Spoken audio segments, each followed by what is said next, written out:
Jeudi dernier à Beverly Hills, Sharon Stone a reçu le Courage Award du Women's Cancer Research Fund, un stage.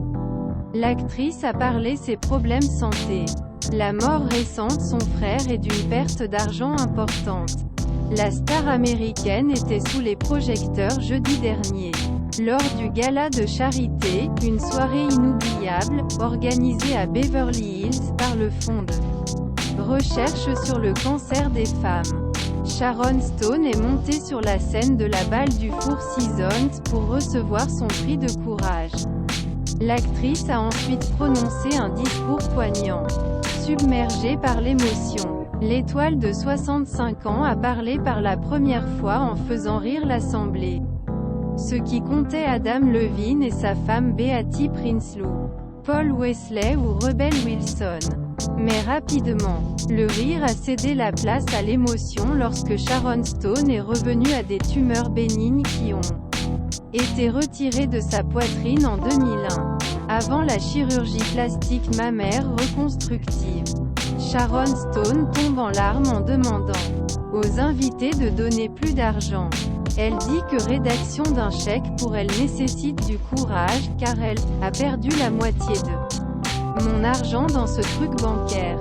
Ce qui se référera probablement à l'effondrement de Silicon Valley Bank.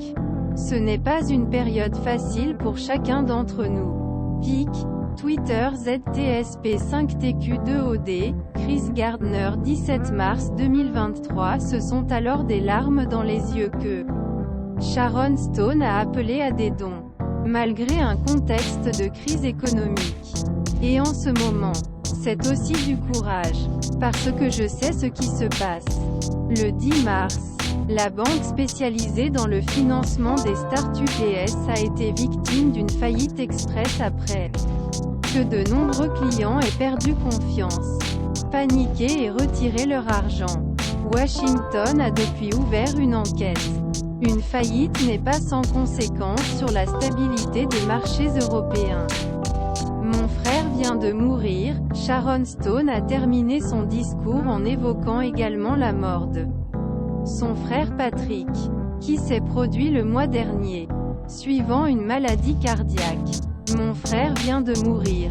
Et cela ne signifie pas que je ne suis pas là. Ce n'est une période facile pour aucun de nous. C'est une période difficile dans le monde. Mais vous dites que je ne demande pas à un politicien de me dire ce que peut et ne peut faire.